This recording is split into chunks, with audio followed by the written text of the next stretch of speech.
Hello friends.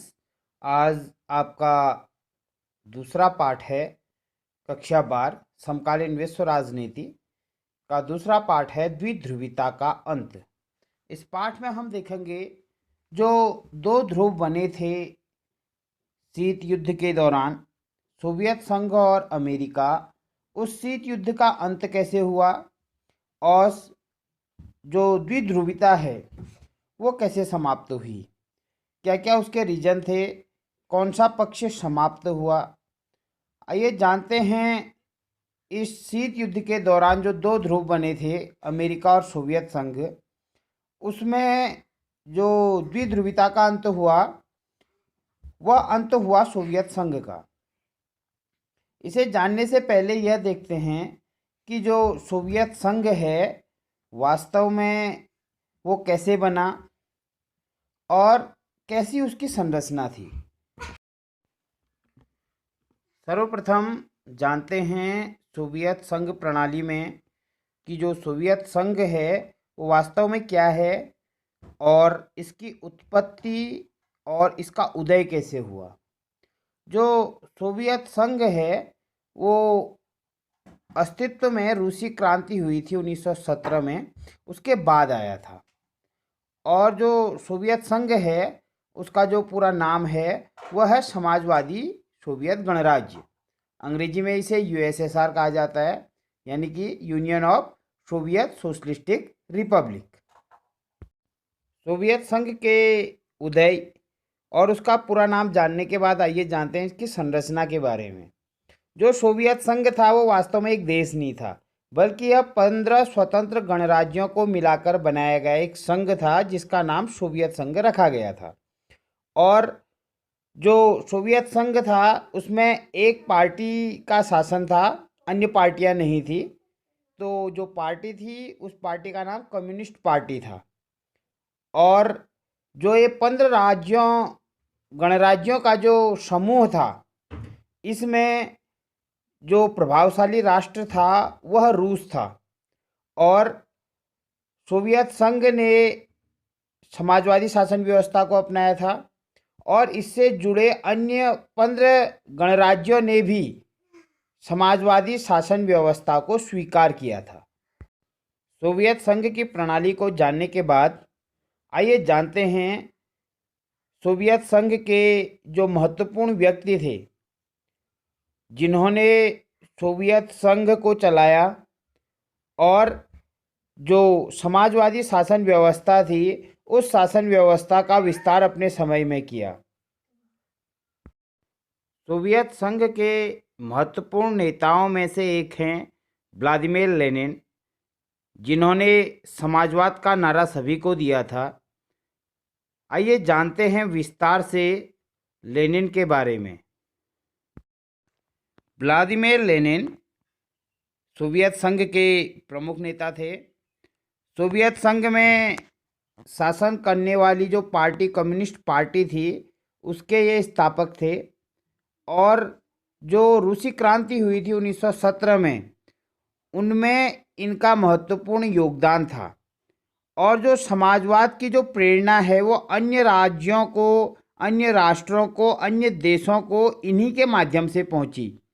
और जो USSR है उसकी जो नींव है वह व्लादिमीर लेनिन द्वारा ही रखी गई थी। व्लादिमीर लेनिन के बाद सोवियत संघ का जो नेतृत्व है वो जोसेफ स्टालिन ने किया था। आइए विस्तार से जानते हैं इनके कार्यों के बारे में।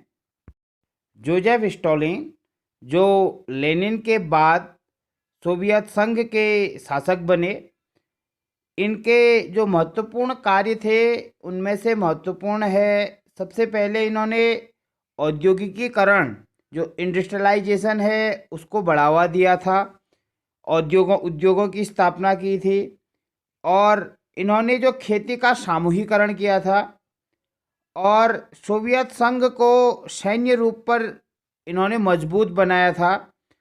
और जो द्वितीय विश्व युद्ध है उसमें भी जो रूस है उसकी जो जीत है उसका श्रेय भी जोसेफ स्टालिन को ही जाता है। सोवियत संघ के अगले जो राष्ट्रपति थे वो थे निकिता ख्रुश्चेव, जो कि जोसेफ स्टॉलिन के बाद सोवियत संघ के राष्ट्रपति बने थे। आइए जानते हैं इनके महत्वपूर्ण कार्यों के बारे में। निकिता ख्रुश्चेव, जो कि स्टॉलिन के बाद सोवियत संघ के राष्ट्रपति बने थे, इन्होंने जो स्टॉलिन की कार्यशैली थी उसकी आलोचना की थी, क्योंकि जो स्टॉलिन थे उनके समय में जो सोवियत संघ के संबंध जो पश्चिमी यूरोपीय देशों से थे या अमेरिका से थे तो वो काफ़ी कड़वे थे, लेकिन इन्होंने पश्चिमी यूरोप के देशों के साथ शांतिपूर्ण सह अस्तित्व का प्रस्ताव रखा था। इनके शासनकाल में जो क्यूबा, जो अमेरिका के काफ़ी नज़दीक एक द्वीपीय देश है, उसमें सोवियत संघ ने अपनी मिसाइलें तैनात की थी, जिसे क्यूबा मिसाइल संकट के नाम से जाना जाता है, जो कि निकिता ख्रुश्चेव के शासनकाल में ही घटित हुई थी। सोवियत संघ के अंतिम महत्वपूर्ण व्यक्ति हैं मिखाइल गोर्बाचेव। आइए जानते हैं इनके बारे में। मिखाइल गोर्बाचेव, जो कि सोवियत संघ के अंतिम राष्ट्रपति थे और सोवियत संघ में जो आर्थिक सुधार थे, चाहे वह पेरेस्ट्रोइका, जो कि एक रशियन वर्ड है, इसका अर्थ होता है पुनर्रचना, और अर्थव्यवस्था में जो खुलापन है उसको लाने का श्रेय मिखाइल गोर्बाचेव को ही है। मार्च 1985 में यह सोवियत संघ की जो शासन करने वाली एकमात्र पार्टी कम्युनिस्ट पार्टी थी, उसके महासचिव चुने गए, और जो सोवियत संघ की जो संसद है ड्यूमा, उसमें 1990 में जो एक दल वाली शासन प्रणाली है उसको बदलकर इन्होंने बहुदलीय प्रणाली की शुरुआत की। यानी कि जो पहले कम्युनिस्ट पार्टी का राज था उसके स्थान पर इन्होंने बहुत सारी पार्टियों का गठन किया और सत्ता में उनकी भागीदारी सुनिश्चित करने की योजना बनाई थी, जिस कारण जो कम्युनिस्ट पार्टी का जो एकाधिकार था 72 वर्ष से, वो समाप्त हो गया था। तो इन्होंने काफ़ी आर्थिक, राजनीतिक और सामाजिक सुधार किए सोवियत संघ में, और उसकी जो पिछड़ती हुई जो अर्थव्यवस्था है उसको आगे बढ़ाया। तो आज की वीडियो में हमने सोवियत संघ के बारे में जाना, उसकी पृष्ठभूमि के बारे में जाना, और जाना उसके महत्वपूर्ण नेताओं को जिन्होंने सोवियत संघ को संगठित रखने में काफ़ी मदद की, सहायता की। अगली वीडियो में हम जानेंगे कि सोवियत संघ का पतन कैसे हुआ और पतन होने के बाद सोवियत संघ की क्या स्थिति रही, और यह भी जानेंगे कि जो सोवियत संघ है उससे भारत के संबंध कैसे थे। धन्यवाद।